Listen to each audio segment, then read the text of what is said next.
and MBOT. Iyo ni Easy Life Talk podcast. Uyu munsi rero tugiye kuganira ku kintu cyitwa childhood experience. Childhood experience no kuvuga ngo muri cya gihe umuntu aba akiri umwana cyangwa se ukiri umwana, ibyo waciyemo ni ibiki waciyemo, ese byari byiza cyangwa se byari bibi. Uyu munsi tugiye gutangira tureba ese ni ibihe bintu byiza bibaho iyo umwana yaciye mu buzima bwamubereye bwiza. Hari igihe umuntu aca mu bwana akaba yarahuye n'ibibazo bigiye bitandukanye.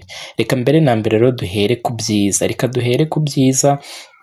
Ubwo ni igihe umwana yavutse akarerwa n'ababyeyi be, bakamuha urukundo, bakamwitaho mu buryo bwose, abona buri kimwe cyose akeneye, ariko nanone ababyeyi bakamufasha kugenda asobanukirwa ko hari igihe biba bimeze neza, hari n'igihe biba bitameze neza.